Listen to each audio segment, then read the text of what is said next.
Bienvenidos a los asistentes, ¿cierto? Una vez más, estamos ahora con Sacha Hanning. Voy a leer como siempre una pequeña biografía, una pequeña reseña de Sacha para aquellos que aún no la conozcan, ¿cierto? Puedan saber un poco qué ha hecho ella en el mundo profesional, académico, etcétera, ¿ya? Sacha Hanning es periodista, columnista, investigadora y novelista de ficción. Ya lleva 5 títulos publicados. Actualmente es analista y coordinadora de programas globales de la Fundación para el Progreso, la famosa FPP, ¿cierto? Excelente escuela, que era lo que estábamos hablando con la Sacha. Y bueno, también parte de lo que ha hecho Sacha es básicamente en el eje de la investigación, con la influencia de China en el mundo del siglo XXI y los efectos de la tecnología en la sociedad. También es magíster de la Universidad Adolfo Ibáñez y minor en Historia y Economía de Oriente. Esa es una pequeña presentación, ¿cierto, Sacha? Un gusto tenerte acá con Muchas nosotros gracias. en esta charla de las juventudes. Y bueno, la metodología va a cambiar por esta charla a petición de Sacha. Ella va a presentar su tema, va a contextualizar, va a conversar un poco y luego ustedes van a poder ir escribiendo en el chat las preguntas, las dudas, inquietudes que ustedes quieran hacerle a Sacha en esta ocasión, ¿ya? Así que Sacha va a partir y posteriormente ustedes pueden ir escribiendo sus preguntas, Sacha las va a ir leyendo y va a ir contestando, ¿ya? Eso, Sacha, te deseo todo el éxito, que te vaya muy bien, un gusto conocerte y te escuchamos atentamente. Muchas gracias, Paz, por la introducción y muchas gracias a todos los que nos están escuchando. Siempre es un gusto conversar sobre temas distintos, a veces perspectivas distintas. Y en esta ocasión quiero hablarles sobre un tema que me parece quizás más importante hoy, que vivimos quizás en un mundo rodeados de historias, rodeados de estímulos a través de las historias y sobre todo rodeados de cultura.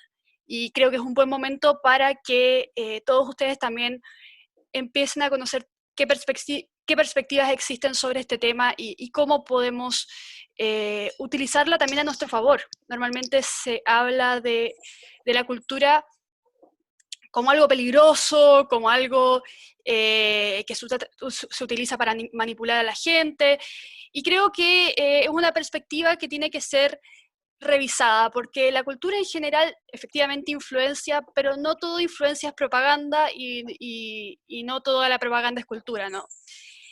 Eh, Quiero comenzar hablándoles sobre 3 momentos históricos y creo que son 3 momentos que en particular creo explican bien cómo un proceso cultural en un continente, en un país, en la misma psicología de las personas puede generar cambios culturales.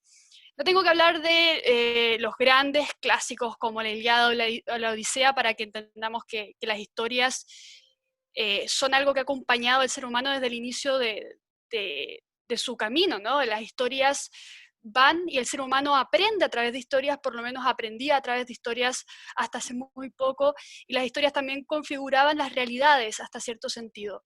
¿Por qué configuraban las realidades? Porque las historias nos daban perspectiva, nos decían quién eran los héroes, quién eran los villanos, quién eran los amigos, quiénes eran los enemigos, ¿no?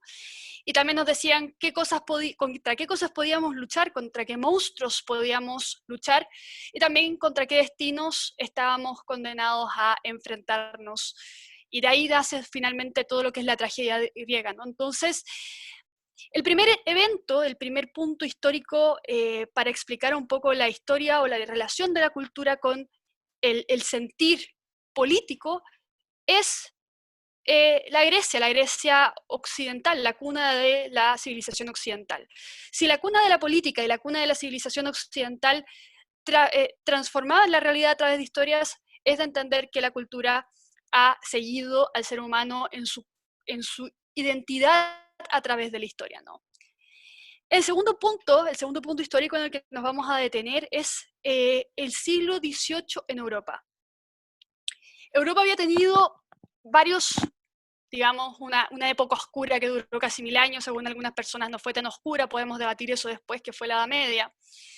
Y después, posterior a esto, tuvo el Renacimiento. Y con el Renacimiento empezaron a nacer nuevas narrativas y nuevas formas de ver el mundo, a una época mucho más dorada, la época barroca. Y justamente después de esta época, cuando comienza quizás una época que empezaba a oscurecerse de nuevo en Europa, nace una corriente donde además parte la idea de la novela moderna, ¿no? En Europa partió con el Quijote, la novela moderna, pero en el resto de Europa, o en la parte más anglosajona, la novela moderna nace de la corriente del romanticismo en Alemania con Goethe. ¿Y por qué quería dar este ejemplo, el ejemplo de Goethe en Europa? Porque cuando hablamos de cómo la cultura influencia a gran parte de la historia y gran parte de la población en un momento y tiempo determinado, incluso si una persona no ha muerto, porque podemos hablar de la influencia histórica y cultural que tuvo Da Vinci, que tuvo Van Gogh, que eso es expos. Los señores murieron y después se empezó a tomar su cultura. Pero cuando llega Goethe a Europa e inventa la palabra Roman, que en alemán significa novela, crea una historia que cambió la configuración de la juventud completa en Europa en ese tiempo. En 1774 él publica Las penas del joven Werther, que es un cuento clásico, que además es un cuento que es bastante oscuro en el sentido de que es una novela donde se transmite un personaje con depresión crónica que termina finalmente suicidándose y que está enamorado y se ve involucrado en un triángulo amoroso, etc. Podría ser una historia más, podría ser una historia más. Sin embargo, esta historia causó una ola de suicidios colectivos en toda Europa después de su publicación. La obra tuvo tanto impacto cultural que convenció a más de 40 personas que sabían leer, porque podemos hablar de la gente en ese tiempo que sabía leer y la que no, pero 40 personas que leyeron la obra al menos se suicidaron después de una semana de haber leído esa obra. No solo eso, sino que además se habló de la fiebre de Goethe a todo el proceso donde la publicación de esta novela, en 1774, causa una corriente bueno, primero los suicidios, que es lo más grave, ¿no? Pero sí la creación artística y una posición tanto cultural como política hacia los gobiernos de esa época, que tuvo gran impacto en los desarrollos políticos que vinieron posteriores. Recordemos que pocos años después, tenemos la Revolución Francesa y la abdicación de muchas monarquías que terminaron traspasando el poder a regímenes mucho más parlamentarios, ¿no? La publicación de una obra, la obra de Goethe de 1774, genera una ola cultural, un cambio cultural en todo el mundo, que la gente en realidad muchas veces no lo relaciona, pero es real, o sea, literalmente, o sea, hay una forma de comprobar que estuvo toda esta fiebre de Goethe posterior a la publicación de esta novela, ¿no? Y el tercer punto histórico, y yo hablo siempre de la historia y de las historias por mi formación de novelista. Claro, podemos hablar después de las obras de teatro, las películas y todas las otras fuentes de cultura, ¿no? El tercer punto en la historia de la relación entre la cultura y la política, o la cultura y la sociedad, en el que me quiero detener, es 1984. Porque 1984 como obra logra retratar la esencia presente de lo que era la Europa de 1948, creo, ¿no? Sí, de 1948, una época justo de la posguerra, pero además logra proyectar lo que son hoy día grandes ideas colectivas sobre lo que se debe y no se debe hacer en política. Y quizás la lección más dura que aprendemos de 1984 es que lo que para mucha gente era una lista de advertencias, para otros se convierte finalmente en una lista de instrucciones, ¿no? Hoy en día vemos, y esto pasa no solo en países que son abiertamente autoritarios, como China, como Rusia, que dicen, bueno, ¿sabes qué? En realidad yo como país autoritario no solo censuro en 1984, sino que encuentro fantástica la idea de la neolengua, de limitar el lenguaje y limitar la mente humana, porque si la gente no encuentra una palabra para decir libertad, ¿cómo va a entender lo que es libertad finalmente, no? No solo lo usan como instrucciones, sino además lo censuran. Pero en países occidentales, países que se pensaba habían trascendido toda esta corriente de gobiernos autoritarios, nace algo muy distinto, nace quizás no una apología en 1984, pero sí nuevas tendencias de censura, nuevas tendencias de ocultar lo que no nos gusta, nuevas tendencias de ocultar lo que nos hiere, nos afecta, nos hace sentirnos mal. Y en ese sentido, toda la corriente que hoy en día en Estados Unidos está muy fuerte de polarización como producto de la censura popular, de la censura de ciertos grupos civiles hacia otros, ¿no? De la cultura de la cancelación cultural. Y en ese sentido, quizás es momento para preguntarnos no solo, bueno, qué obras o qué parte de la cultura genera a una población aficionada a censurar las ideas de otros, a censurar lo que piensan otras personas, sino también qué referentes culturales tienen y qué referentes culturales pueden hacer que esa situación cambie, ¿no?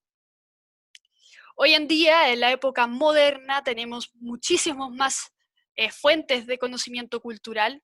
No, obviamente, ya no son solamente los libros, ya no son solamente las obras de propaganda, ya no son solamente las canciones, sino que también tenemos, obviamente, el medio cinematográfico, el medio de los videojuegos y otras fuentes de cultura que terminan influenciando realmente a la gente. Creo que estamos en general en un error al pensar que el arte es solo arte y que se queda ahí encerrado. La cultura en general tiene un fuerte efecto en la manera en que las personas piensan, en la manera en la que las personas interpretan situaciones. Y si en cualquier momento que ustedes vayan por la calle o estén en un asado o conversen con alguien y esa persona les diga, no sé, la fuerza está contigo, o hasta la vista baby, o tenemos que volver al futuro Marty, en cualquier momento que ustedes vean a alguien citar una obra cultural, también hay una parte del conocimiento asociado a esa obra cultural y muchas veces los pensamientos del autor o la idea que tenía el autor detrás de esa idea cultural que están reflejados en el pensamiento de la persona. Y esto lo digo con muchísima confianza, no por nada el perfil de la gente que le gusta South Park es muy distinto del perfil de la gente que le gustan series de Netflix que hacen apologías a lo políticamente correcto e incluso censuran palabras para posicionarse dentro de un grupo afín, ¿no? ¿Y qué es lo que podemos hacer al respecto? ¿Qué es lo que se está haciendo al respecto? Lo primero, obviamente, siempre es, pese a que claramente la cultura tiene un efecto importante, es importante diferenciar la cultura en general y pensemos que la cultura no es solo las obras de cultura, las obras literarias, las grandes obras, sino que también es el idioma que hablas, el lugar donde naciste, las costumbres de tu barrio, las costumbres de tu pueblo, de tu región, si es que vives en región, entre otras cosas. La cultura va mucho más allá simplemente de las obras, pero sí son empujadas por las obras. El ejemplo más común y quizás más burdo, a mí me encanta este ejemplo, pero quizás para algunas personas un poco burdo, es la manera en que la ciencia ficción influencia la creación de los científicos. Los científicos en general son ñoños, ven obras de ciencia ficción y crean las obras de ciencia ficción a imagen de lo que imaginaban cuando eran niños, ¿no? Y esa es la razón por la que invenciones como el iPhone o ciertos videojuegos son tan parecidos a las imágenes que se habían creado en la ficción años antes. Una muy distinta, eso sí, y es algo en lo que no se debe caer, es la propaganda, el uso de la cultura o la manipulación de la cultura para fines propagandísticos. Y yo digo fines propagandísticos no con que una obra tenga una idea o defienda un concepto, en particular me encanta, por ejemplo, series como Avatar, El último maestro aire, donde claramente hay un mensaje político antiautoritario y claramente hay un mensaje político en pos de la tolerancia, y claramente en la secuela que es Corra hay un mensaje anticomunista, antianarquista, muy fuerte. Y está bien que esté. Cuando yo me refiero a la propaganda, me refiero directamente a el arte creada por grupos con fines políticos para fines políticos. y en ese sentido, una obra de propaganda normalmente está o financiada directamente por el gobierno, para fines políticos, por fines políticos, o financiadas por grupos que buscan efectivamente fines políticos para grupos políticos. ¿Está bien o está mal? Eso es indiferente. Lo que debería importarnos ahí es reconocerlo como propaganda y identificarlo como propaganda. Y en Chile en particular se da un caso muy curioso en comparación a la cultura del mundo, y creo que ha sido la razón por la que quizás ciertos sectores políticos se han alejado muchísimo de la cultura o la ven con cierta adversión hasta cierto punto, y tiene que ver con el hecho de que efectivamente hay grupos políticos que tienen directa relación o que se han adjudicado ciertos cánones éticos, eh, éticos, filosóficos y políticos en relación al arte, ¿no? Han creado una narrativa en la cual, tal cual como una obra literaria o como una historia, existen los buenos, los malos, existen los enemigos, existen los amigos, y por lo tanto, la misma historia que se configura en relación al arte termina, termina afectando a los mismos artistas. Yo conozco muchísimos artistas, y una cosa que siempre he dicho con seguridad, no solo en mis lives, sino también en las charlas que he dado, es que el artista en general se tiende a pensar que es de izquierda, pero el artista no es de izquierda, el artista se vuelve de izquierda con el contexto que lo rodea. Lo mismo pasa con los periodistas muchas veces o con los profesores. Estábamos hablando antes con Paz acá, y claro, con los profesores pasan muchas veces que no entran a ciertos espacios con cierta posición política, pero la posición política se hace por las influencias a su alrededor, ¿no? Y creo que ahí hay un punto importante que diferencia a Chile de muchos países, no sé si tanto en el caso de los profesores, pero por lo menos en términos artísticos el mundo es mucho más variado y mucho más interpretable en distintas facetas que el caso chileno. No por nada son los artistas son los blancos en muchos casos de la cultura de la cancelación, ¿no? En Estados Unidos las víctimas de la cultura de cancelación en Estados Unidos son los artistas generalmente en la mayoría de los casos. Entonces, hablando sobre este tema del impacto cultural, hablando sobre el tema de la manera en que la cultura impacta a las sociedades, el último mensaje antes de empezar a responder las preguntas es cómo la cultura también nos hace o hace paralelos en la realidad, ¿no? Al principio hablábamos sobre Grecia y la manera en que Grecia la política era parte del teatro, y también se configuraban los héroes y los objetivos y los villanos y la tragedia en base a la misma realidad, ¿no? Finalmente la tragedia es una forma de los griegos de decir que el futuro es inevitable para muchas personas. Yo no creo que el futuro es inevitable en muchos sentidos. En la realidad pasa lo mismo. En la realidad nosotros nos configuramos en torno a una narrativa que es cultural. Y en ese sentido, distintos actores de la sociedad se conforman en distintas narrativas. Todos somos héroes de nuestra propia historia. Ciertos grupos tienen una narrativa mucho más occidental, que es buenos contra malos, héroe contra villano, y todos los amigos del héroe son los buenos y todos los amigos del villano son los buenos. Y hay otras personas que se configuran con una narrativa mucho más asiática, donde no existe el bien absoluto ni el mal absoluto. El yin y el yang es como la forma que lo dice Jackie Chan, pero va mucho más allá en profundidad filosófica. Y para los que les gustaba el anime cuando eran chicos, no creo que haya mejor serie para explicar esto que Dragon Ball, y la manera en que en Dragon Ball los villanos, los enemigos de Goku, siempre se terminaban convirtiendo en sus amigos, y de alguna u otra manera no había ni bien absoluto ni mal absoluto. Creo que eso es algo muy propio de ciertos tipos de narrativas. Y creo que es la narrativa más realista. Ninguno de nosotros somos los buenos de todas las historias y tampoco somos los villanos de ninguna. Y con ese nivel de realismo también podemos llegar a cambiar una cultura un poquito más tolerante en términos generales. Dicho todo eso, muchas gracias por su tiempo. Ahora voy a proceder a responder las preguntas. Me alegro mucho de que todos hayan tenido este tiempo, se hayan dado este tiempo de escuchar un tema que quizás no se habla tanto, ¿no? Pero que finalmente tiene un gran impacto en la manera en que se desarrollan los países incluso. La narrativa Exacto, sí. la narrativa que llevó a Estados Unidos al lugar donde está hoy, la narrativa que llevó a China al lugar donde está hoy, que es una narrativa, en el caso de China, mucho más nacionalista, la narrativa que llevó a Inglaterra al lugar donde está hoy, es una historia que se configura alrededor de una cultura.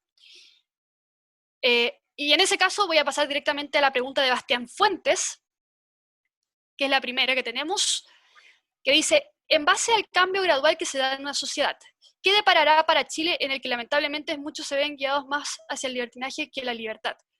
¿Cómo crees que la sociedad cultural chilena en los siguientes años? Creo que la sociedad cultural chilena golpea entre dos realidades. Porque claramente la creación cultural chilena, la cultura social chilena es muy de nicho, está, es muy de nicho en el sentido de que no tiene mucha variabilidad. Es como, cuando uno piensa en la cultura chilena, piensa en una cosa nada más. Y mucha gente solo piensa en la fonda o en la cueca. Y en contraste, en Chile hay alta afección por el contenido extranjero. Y, y es muy gracioso porque mucha gente se queja de que la cultura chilena tiene todos estos problemas y al mismo tiempo jamás han ido ni han pagado en el cine para ver una película chilena. Yo los entiendo, la mayoría de las películas chilenas no son muy buenas que digamos todavía, pero también hay un ciclo que se va creando, ¿no? Yo no sé si Chile va guiado más hacia un libertinaje, porque que esté guiado más hacia un libertinaje indicaría que hay un consenso sobre lo que es ser conservador y lo que no es ser conservador, y lo que es la libertad y lo que es el libertinaje. Creo que el libertinaje siempre existen personas que llevan obviamente sus gustos a lo más extremo y buscan el placer sobre cualquier cosa, ¿no? Siempre existe eso en cualquier sociedad. En cuanto lo vayamos aceptando como sociedad, o lo vayamos condenando, o vayamos adscribiéndonos a eso, o no lo vayamos adscribiendo, creo que en la mayoría de los casos en el mundo, lo máximo que se da es una alta adscripción, pero no un cambio cultural hacia el libertinaje, o por lo menos solo en textos bíblicos. Porque hay algo muy importante y es la diferencia entre libertinaje y la libertad, que la libertad viene con responsabilidad, ¿no? Y hablando de temas culturales, un gran producto cultural, yo creo que la historia es todo lo que es los cómics, sobre todo ahora Marvel ha tenido gran participación. Y la frase, con un gran poder viene una gran responsabilidad, yo creo que debería quedársenos a todos pegados en la cabeza, ¿no? Y en ese mismo sentido, con gran libertad viene aún más responsabilidad. Y en ese sentido, si vemos libertad como un opuesto al libertinaje en el contexto de la responsabilidad que va adjunta a eso, es decir, el libertinaje es libertad sin responsabilidad, yo creo que lamentablemente en Chile va a un extremo totalmente distinto, va a un extremo donde la gente exige medidas autoritarias para controlar la responsabilidad de otros. Como no confían que otros son responsables, simplemente pongámosle ley encima. No confían en que la gente va a reciclar, así que multa por reciclar. Y así de muchas maneras, ¿no? Me pregunta Matías Gaete, ¿qué tan grande puede ser el daño a una sociedad cuando ésta se polariza y dejan de existir parámetros o fundamentos que permitan converger las visiones plurales? Yo creo que hay dos fuentes internas dentro de las democracias, y no entendamos democracia como, no, es que a mí me gusta esta forma de democracia, o no, entendamos la democracia como un sistema en el que podemos tomar decisiones sin matarnos entre nosotros, pensando distinto. Eso es lo más básico de la democracia. En cualquier sistema que no sea democrático, alguien termina en campos de concentración o alguien termina en la cárcel por pensar distinto. La democracia, no importa si tú tienes una forma de pensar u otra, mientras no cometas ningún crimen adscrito a la ley, técnicamente puedes gobernarte sin matarte entre nosotros. Y yo creo que eso se rompe con la polarización. Creo que la polarización causa que la misma democracia deje de ser democracia. Porque sin la capacidad de tomar decisiones de manera dialogante, no existe ninguna utilidad finalmente para un sistema que te permita tomar decisiones sin matarte entre ustedes, ¿no? Por lo tanto, creo que la polarización, y esto ha sido no solo en Chile, en todo el mundo, la polarización en general converge el deterioramiento de la democracia y converge en espacios súper complicados para la gobernabilidad. Si uno no respeta finalmente que se tomó una decisión, aunque no te guste, y te vas... Y esto es para todos, yo digo que a mí hay muchas decisiones que ha tomado el gobierno que a mí no me gustan en particular, pero la democracia también depende de que los agentes que participan de esa democracia cedan en ciertos puntos. Y creo que eso lo hace poco popular a la democracia y la hace poco sexy, porque todos queremos un sistema en el que ganemos finalmente.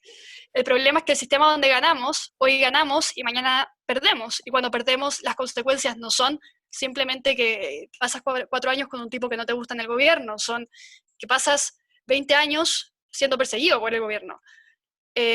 Y hay algunas alternativas de gobierno, pero también dependen de consensos muy amplios. Por ejemplo, los ejemplos tecnocráticos asiáticos, como lo son Singapur, uno, dependen de que tengamos poblaciones súper chicas, de 1 millón de habitantes, o sea, tendríamos que dividir a Chile en 17 países. Y en segundo lugar, deliberan en base a la tecnocracia. Significa que deliberan en base a lo que es objetivamente, técnicamente mejor, aunque eso sea elegir entre darle 5 frazadas a 10 abuelitos o darle 3 frazadas a 10 niños, ¿no? Son decisiones que son políticamente difíciles muchas veces. Y que de repente, si se toman de manera tecnocrática, generan disgusto en la población, y es bien, bien complicado eso. Diego Herrera me pregunta, ¿viste La Jauría? Me gustaría saber tu opinión y recomiendo como punto aparte ver la serie en Netflix que se llama Japón se hunde, también anime. No vi La Jauría, pero ya terminé de ver Japón se hunde, así que puedo hacer un comentario de 2 horas sobre eso. Si Buenísimo. No vi La Jauría porque no vi ningún comentario como amable sobre la película, o serie, no sé lo que es realmente. Y perder horas de mi vida en algo que sé que no me va a gustar, la verdad es que ni siquiera me da para análisis, ¿no? O sea, si me pagaran por hacerlo, genial, pero no me están pagando por hacerlo, así que no Concuerdo perdería contigo, Sacha. Sí. Sí. No, y ¿sabes lo que me pasa con esa serie? Que siento que está como muy, muy marcada para un solo lado, ¿está ahí? Como, Bueno, no sé. quizás está ahí en ese mundo gris entre la propaganda y la cultura, o sea, no sé. Sí. Bueno, yo creo que hubiera tenido un efecto cultural si no hubiera sido tan mala, porque parece que además de tener un mensaje muy marcado, es mala, no entretiene, no te deja un mensaje, ¿no? Es como, porque por último 13 Reasons Why tiene un mensaje horrible, que es como, escapa de tus problemas suicidándote, o mata al tipo que te hizo daño, mensaje es terrible, pero la cuestión es como que igual te entretiene por 2 horas y... Sí. No se hace tan tedioso. No se hace tedioso. O sea, la Jauría parece que más encima es fome. Así que no sé si quiera verla. Sobre Japón se hunde, simplemente adscribirme a la recomendación, se la recomiendo. El director de esa serie es muy bueno y tiene un trabajo muy bueno sobre esta discusión sobre el bien y el mal y quiénes son los héroes y los villanos de las historias, muy asiático en ese sentido. Además es una visión moderna sobre problemas modernos que existen no solo en Japón, sino que en toda Asia, sobre el nacionalismo, sobre el racismo, sobre la tradición y la modernidad, sobre parejas interraciales. Súper fuerte el mensaje y creo que es súper buena. Además de que tiene escenas de acción gigantes, escenarios maravillosos y animación fantástica, así que simplemente sumarme a esa recomendación. ¿Cuál crees tú que pueda ser el punto factor de cambio para nuestra cultura, dada nuestra idiosincrasia que siempre habla de derechos antes que deberes?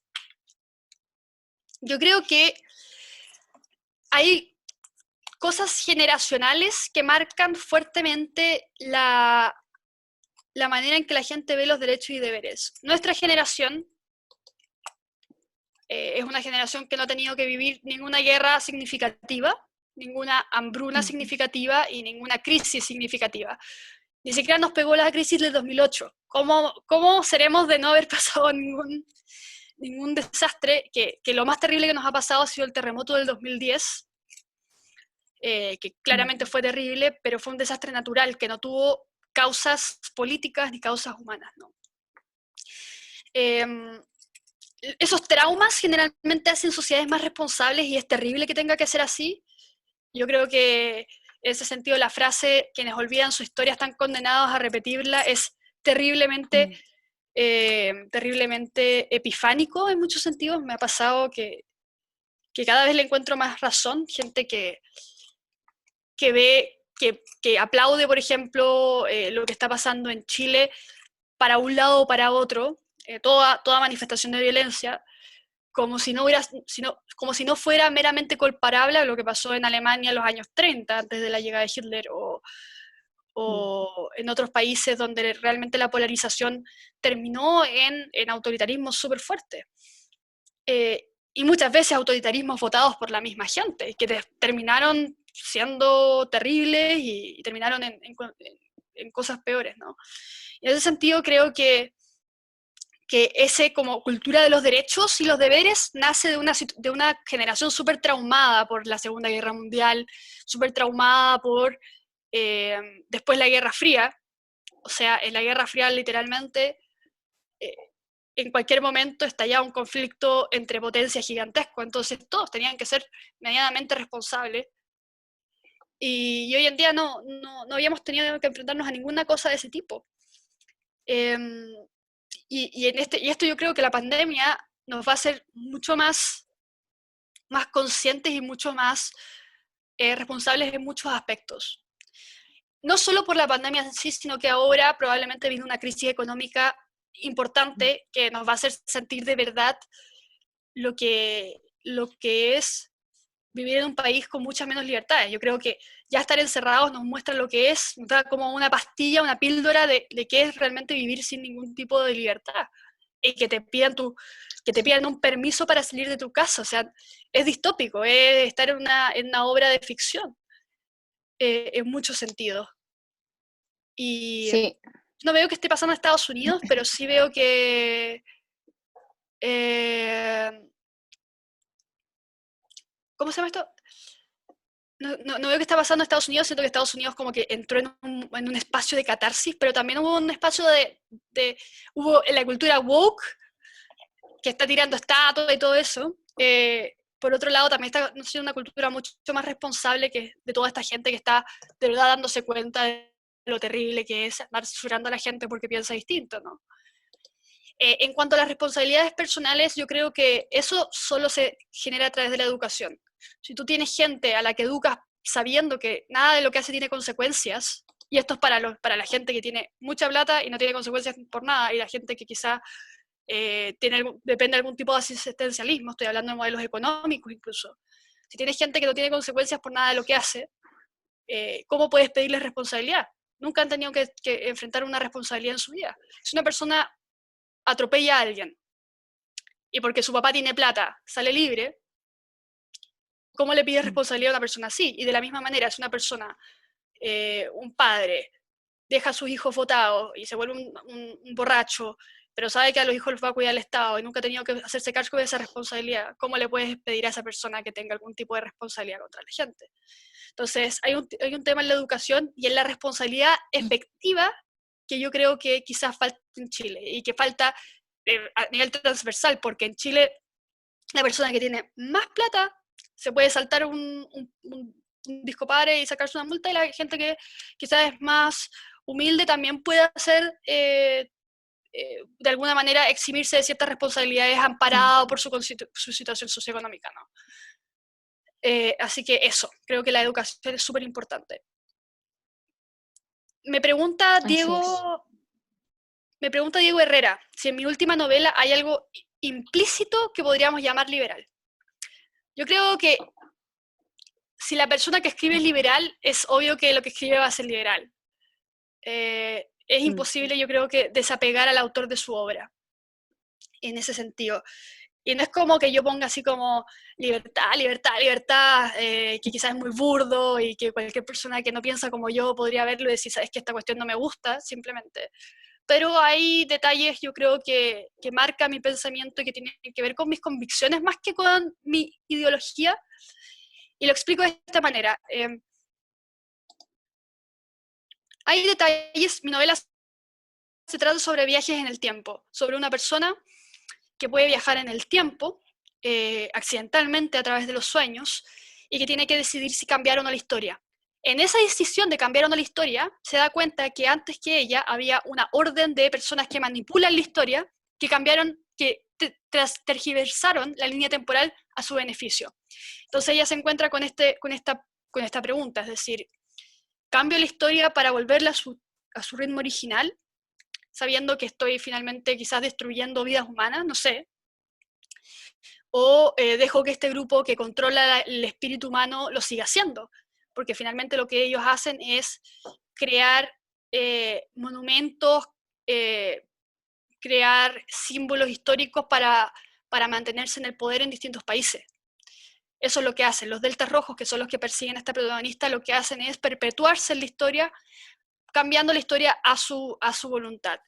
Y lo hacen diciendo finalmente que su objetivo, su visión, los lleva a hacer esto porque es lo que ellos llaman justicia. Es decir, ellos por justicia tienen que hacer que la historia sea como es. Y eso les hace hacer un montón de atrocidades, etc. Hay un detalle que creo que vale la pena decirlo, porque más que darles spoilers, les estoy diciendo temas más como filosóficos de la novela, ¿no? Y es que en este mundo la gente no puede viajar al futuro, y eso fue a propósito. Yo creo, sostengo y tengo la convicción de que el futuro no está escrito y que por lo tanto no se puede viajar al futuro. El futuro no se puede viajar porque uno tiene que escribirlo. Y eso ha sido una cosa que mucha gente me decía, oye, pero te perdiste la oportunidad de hacer que el personaje viajara al futuro. Y la verdad es que no... En mi caso yo creo que no existe un futuro escrito y que por lo tanto para mí, uno, claro, existen causas y consecuencias. Si yo tomo un vaso de agua y lo echo sobre el computador es probable que se apague, ¿no? Eh, pero eso no significa que lo vaya a hacer. Y no significa Obvio. y por lo tanto no está escrito el futuro en el que ocurre eso todavía, al menos de que de verdad sea tonta y haga así, sí, no sé. Eh, pero eso fue... Bastián Fuentes, ¿o no? Creo que ahora te pregunta. Sí, Bastián Fuente me pregunta, medios de entretenimiento que venden productos con alto mensaje ideológico como la jauría, ¿crees que es netamente para darle placer a las ideas de las masas populistas? Yo creo que se van configurando narrativas, esto no es de un gran cerebro arriba diciéndole a todos lo que tienen que pensar y ser, yo creo que se van haciendo burbujas de eco en el que se van repitiendo discursos y la gente se va convenciendo de que esa es la única realidad. Y por lo tanto un artista que quizás era una persona súper neutral y con la mejor de las disposiciones del mundo y que le carga la política, porque yo no conozco ningún artista, ninguno, además de casos contados como Varadido, quizás Roberto Ampuero, que es por causas históricas el caso de Roberto, no por causas políticas, que le guste la política. La mayoría detestan hablar de política, pensar en política, sentir la política, hablar de temas políticos, y si tú le preguntas a la mayoría de los artistas, te dirán que son apolíticos. Pero se van formando en ambientes en los que lo apolítico se vende como, o sea, lo político se vende como político. Entonces, cuando tú, por ejemplo, apoyas, voy a hacer como, apoyas la censura, o sea, tú mismo te autocensuras y también apoyas que censuren a otros artistas, porque dicen cosas que son políticamente incorrectas, la cultura no te dice que eso es parte de una corriente política autoritaria, cerrada y sesgada. Para ellos es algo que ni siquiera es político, es algo que es como sentido común, y se va moviendo el sentido común y lo apolítico hacia ciertos estándares que se van convirtiendo en la realidad. Y en ese sentido, si uno va a una escuela de arte, es muy probable que que todos hablen en un mismo idioma artístico, con mismos conceptos artísticos, con misma postura política, que vayan a las marchas y todo eso, pero no van a las marchas porque son de izquierda o no van a las marchas porque son de derecha, van a las marchas porque es lo que hay que hacer, porque se va generando una cultura que va empujando a eso, en general, y esto lo digo con conocimiento de causa, con miles de amigos artistas que no es que no quieren hablar conmigo de política porque pienso distinto, no quieren hablar conmigo de política porque no quieren hablar de política con nadie. Y lo encuentro igual súper interesante, cómo ellos mismos se van convenciendo de que algo que no es político, finalmente termina siendo una postura totalmente partidista muchas veces, como decían acá en el ejemplo.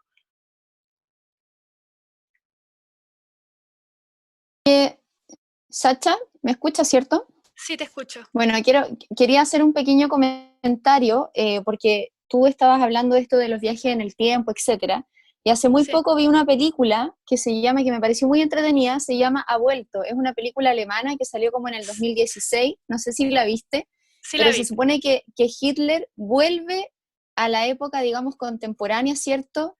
Y en el fondo el mensaje que quiere dar la película, bueno, pasan varias cosas para los que aún no la ven, la verdad es que la recomiendo, es súper buena. Y bueno, en este transcurso de los hechos, muchas veces medios cómicos, igual hay momentos de una reflexión súper profunda, porque en un momento este personaje, cierto que Hitler, dice que él es parte de la historia, que no lo pueden borrar de la historia. Y bueno, él queda viviendo en esta época actual, cierto, contemporánea. Entonces, el mensaje que en el fondo quiere dar la película, que yo creo que tú podrías responder súper bien esto, que es básicamente que con los tiempos que estamos viviendo súper convulsionados, también estamos bastante polarizados, ¿verdad? Estamos con mucho populismo, mucha demagogia, etcétera. Entonces el mensaje que decía era que una persona como Hitler, o incluso el mismo Hitler, si volviera a renacer y a vivir, perfectamente podría volver a repetir su sueño, ¿cierto?, de levantar a Alemania por sobre otros países o cualquier otra nación que él tome como líder. Entonces, me gustaría escucharte a ti, Sacha, cómo te imaginas tú algo así y si fuera posible que en estos momentos una persona con una buena retórica pueda armar y levantar un movimiento de ese nivel como fue el nacionalsocialismo o algún otro totalitarismo que sea tan Sí. efectivo y tan brutal como lo fue Hitler con su movimiento. Creo que el ejemplo de Ed Spack, que él ha vuelto, es buenísimo porque te muestra justamente lo que yo estaba diciendo antes. La gente cuando estaba la señora, por ejemplo, estoy dando un par de spoilers, así que se pueden poner en mute o me ponen en mute por un par de minutos, si es que no quieren saber qué pasa.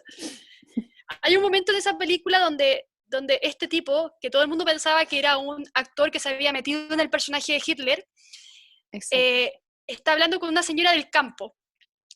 Y la señora se está quejando de que claramente había tenido un problema con los migrantes y que finalmente le habían tenido que casi que expropiar su terreno, y que estaba quedando sin casa y todo. Y, y esa señora se veía como la abuelita más dulce del mundo, se veía como una abuelita de cuentos. Y cuando Hitler va y le dice, bueno, entonces tenemos que deshacernos por cualquier costo de todos los migrantes, a la abuelita le hace sentido. Le hace mucho sentido, y la razón por la que le hace sentido no es coincidencia, es porque los mensajes más políticos muchas veces no nos los venden como mensajes políticos, nos los venden como sentido común. Y así es difícil porque el sentido común para mucha gente es un argumento en sí. Entonces nadie se pone a pensar qué hay detrás de esa idea del sentido común, ¿no? En Exacto.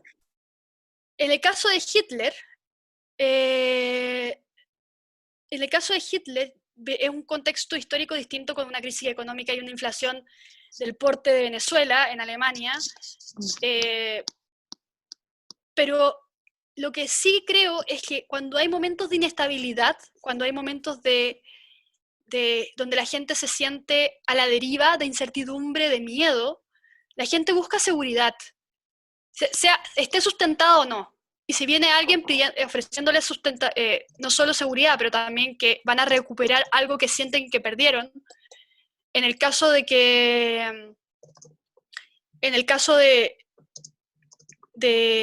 Estados Unidos lo vemos muy claro, quizás no es un ejemplo, Trump yo no creo que sea Hitler y creo que las comparaciones de Trump con Hitler son estúpidas, pero la gente cuando se siente a la deriva, cuando siente incertidumbre, busca figuras fuertes, Rusia en Putin o Donald Trump en Estados Unidos, y busca figuras que lo hagan sentir que va a recuperar algo que perdió, aunque eso nunca lo hayan tenido.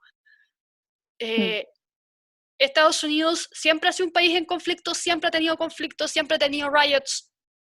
Desde que nació con un riot, nació con un montón de tipos destruyendo un cargamento de té. O sea, es un país que siempre ha estado en esas condiciones y la narrativa hace pensar que en los años 50, y porque la publicidad que nos vendían de los años 50 era el Estados Unidos de las Pink Girls y los autos rojos brillantes y todo lo que se muestra en Mad Men, ¿no? La narrativa de la creación de la historia estadounidense a través de la publicidad, ¿no?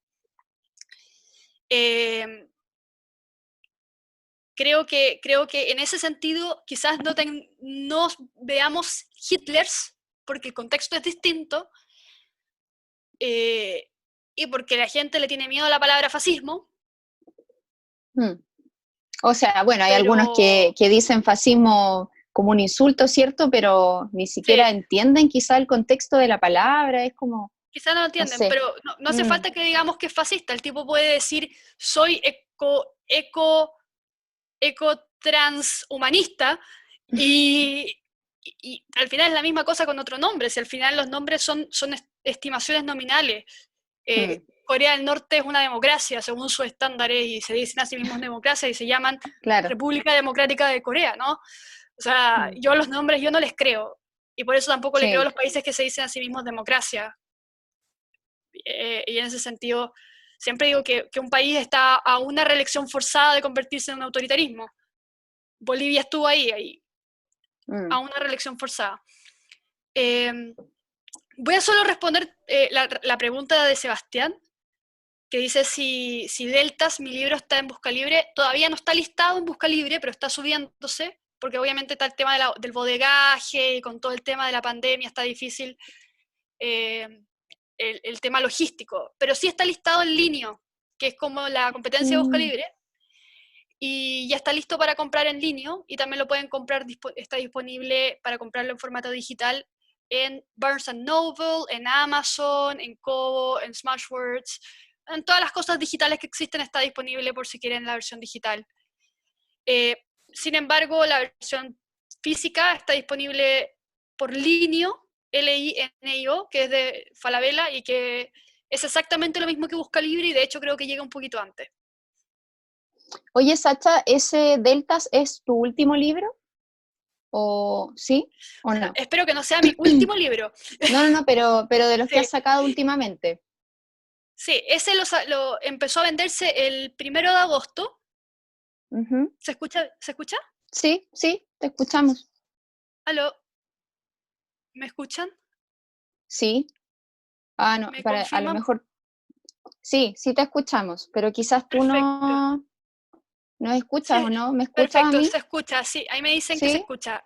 sí, sí se escucha. Es el último que sacamos, el libro se empezó a vender desde el sábado pasado y vamos a tener un lanzamiento el 12 de agosto online con el escritor Francisco Ortega y vamos a tener otro dentro de FPP el 13 de agosto, que probablemente esté con Axel o algo así, no sabemos todavía.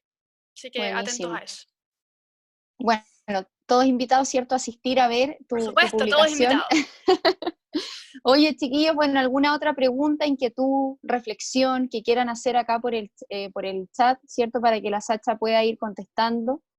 Bueno, ahí parece que alguien escribió acá. Dice, sea Altiel, que no sé si es nombre o apodo. Bueno, él dice acá, en estos tiempos ciertas ideas de sentido común es lo radical. ¿Cómo avanzar para que ese sentido común se transforme en lo sensato, según la ventana de Overton? Mira, es súper fácil decirlo, pero el hacerlo es algo gigantesco, y especialmente porque si no hay un momento en el que podemos dialogar, en el que podemos sentarnos y decir, ya, ok, yo no soy ese monstruo que tú estás pintándote en tu cabeza, porque el ser humano es bien binario para esas cosas. El ser humano, y creo que instintivamente tratamos de tener súper bien definidos quiénes son los villanos de la historia y quiénes son los héroes de la historia. Y eso nos hace ir separándonos fácilmente en tribus. Recomiendo el libro Tribus Políticas, que habla muy bien de esto, de cómo la gente instintivamente se va formando en tribus y va enemistándose con otra tribu. En el caso de la Segunda Guerra Mundial sabemos cómo terminó esa enemistad y sabemos cómo terminaron esas tribus, ¿no? Lo mismo con todas las tribus que en algún momento de la historia se enemistaron. Y por eso creo que es tan sensible como para tener la respuesta ahora, y si tuviera la respuesta ahora probablemente estaría trabajando en La Moneda, no sé. Tendría algo, miren, tengo la respuesta para pagar todos los problemas del gobierno y del país. Yo creo que se parte por algo que es escuchar. Cuesta muchísimo y te genera hartos dolores de cabeza, golpes, insultos, etc. Pero de alguna manera la única forma, pero de alguna forma es a través del ejemplo y a través de la configuración de una nueva narrativa que se van cambiando los roles de villanos y héroes. Hay una frase que me gustó mucho del último podcast que hicimos en FPP, que se llama La Tribu, con Lucía Santa Cruz, y ella decía que lo que pasa en Chile no es entre izquierda y derecha ahora, es entre demócratas y antidemócratas. Y creo que si configuramos la narrativa en ese orden, la historia cambia muchísimo. La historia la historia de que veíamos ahora, donde están, no, los buenos y los malos, pasa a los demócratas contra las personas que están luchando en contra de la democracia y que no entienden la democracia en sí. Y lo otro que creo que es importante y creo que marca totalmente la diferencia es aprender un poquito sobre valores democráticos. Creo que la gente en Chile en general, en Latinoamérica yo diría, tiene esta idea quizás un poco arcaica y francesa de que la democracia son las elecciones y la capacidad de votar y el voto voluntario, no importa si es voluntario o obligatorio. Piensa que la democracia es tu derecho a voto y que no hay nada más en la democracia que no sea tu derecho a voto. Entender la democracia así te justifica un gobierno como el de Corea del Norte o el de Venezuela, porque igual, mientras tengan derecho a voto, el gobierno hace lo que quiera, ¿no? Y creo que falta en Chile, y creo que es el primer paso para mover la ventana de Overton, ser demócratas, si es que entendemos la democracia no como este sistema que está lleno de partidos políticos, etcétera, etcétera, etcétera, sino como un sistema que nos permite dialogar, que nos permite tomar decisiones sin matarnos entre nosotros, sin perseguirnos, sin condenar a la gente que piensa distinto, y entender los valores democráticos como lo son la tolerancia, como lo son entender que la necesidad de que haya oposición, por ejemplo. La oposición es una necesidad, pero tiene que ser una oposición de calidad. No puedes tener una persona como Pamela Giles en el Congreso así. Sí, Eso no es por oposición, favor. eso es un circo. Es un show. Es un show. Entonces Sí. yo creo que faltan valores democráticos. Faltan valores democráticos en la gente y faltan valores democráticos en los políticos. Pero, Exacto. y ese es el primer paso. Y el segundo paso es cambiar la narrativa de un lado político del espectro, que ya no sé por qué seguimos con esta lógica de izquierda y derecha todavía, pero bueno, si la vamos a usar, sigámosla usando, pero usémosla bien. Porque el problema en Chile no es entre izquierda y derecha, es entre demócratas y antidemócratas, y ese es el punto. Me escribe acá Diego Herrera: Francisco Ortega, un gran referente en el ámbito del sci-fi chileno, me impresiona que a pesar de su clara tendencia hacia la izquierda, sea abierto como artista, quizás un buen referente de alguien que no politiza todo como Baradit. Sí, Francisco es una buena persona, además. Sumándole a eso, una buena persona, y lo considero un buen amigo también. me ha ayudado muchísimo en mi carrera como escritora, de hecho, personalmente. Así que no tengo nada malo que decir de él, de hecho, todo lo contrario, es una buena persona y todos invitados a leer sus libros. Es la primera Patricio película también. alemana, La Ola, me dice Patricio Sánchez, Mm. sobre formar un movimiento colectivo, emulando a cómo creció el nazismo asociable a grandes rasgos de los movimientos actuales ligados a la corrección política. Sí, creo que está pegado, ¿me siguen escuchando? Solo Sí, para te saber, sí, escuchamos. Sí, te escuchamos. perfecto. La Ola está basada en un experimento que se hizo en la Universidad de California en los años 60, 70. Por lo tanto, creo que es un experimento social que funcionó en la sala de clases, que funcionó en la película y que también va a Mm. funcionar probablemente si se vuelve a instalar en la sociedad. Y cuyos resultados son terribles, ¿no? Desastrosos, sí. Sí. Bueno, Sacha, para ir cerrando, no sé si quieres dejar algún mensaje sobre quizás cómo ves tú todo lo que está pasando últimamente, ¿cierto? Llevamos un país bastante tenso desde el año pasado con todo esto del apruebo, el rechazo. ¿Cómo ves tú esa situación? ¿Cuál sería tu mensaje de aliento, de ánimo para todos aquellos que, bueno, estamos en este tema de la libertad, que defendemos la libertad, que no queremos colectivismo realmente, porque sabemos el daño que provoca, ¿cierto?, en una sociedad. Y Ujú. para ir cerrando entonces eso, Sacha, si tú nos pudieras entregar algún mensaje, eh, alguna reflexión, tu visión acerca de todo Sí, esto que ha ocurrido. creo que voy a hablar de la prueba y el rechazo, porque creo que es un buen ejemplo. Eh, Creo que cualquier persona que se considera a sí misma liberal tiene que estar abierta a escuchar, abierta a equivocarse, dispuesta a reconocer sus errores y también abierta a defender sus convicciones, ¿no? Eh, Creo que lo que pasa con el apruebo y el rechazo es colectivismo finalmente, y quiero interpretarlo de esta manera. Mi llamado es a que no definan su identidad en base a eslóganes, en base a identidades creadas externamente por campañas, tengan sus convicciones bien puestas y no definan su identidad sobre eso, pero sí defiendan sus convicciones cuando hay que hacerlo, porque es lo más difícil. Mucha gente se queda callada por miedo a lo que piensa el resto. Yo también me he quedado callada por miedo a la crítica pública, y lo digo acá, y esto se va a subir después a internet, así que toda la gente que vea esto sabrá en qué momentos me he tenido que autocensurar, pero creo que en cualquier caso, eh, lo que tenemos que evitar, si nos consideramos de alguna manera liberales en cualquier sentido del espectro gigantesco que es a tener la capacidad de criticar, tener la capacidad de pensar críticamente sin adscribirnos eslóganes, y por lo tanto todo lo que pasa con el apruebo y el rechazo es solo una muestra más de otro tipo de colectivismo donde se define la identidad, el pensamiento, incluso muchas veces la personalidad en base a una palabra, y creo que eso es triste. Así que mi invitación es a eso, defender fuertemente las convicciones, defenderlas de manera crítica, defenderlas de manera transparente, y que nuestra personalidad sea el resultado de nuestra reflexión y no de eslóganes que vienen de afuera. Excelente, muy bueno tu mensaje, potente, yo creo que nos hace un sentido a todos los que estamos acá, porque todos tenemos una postura, ¿cierto?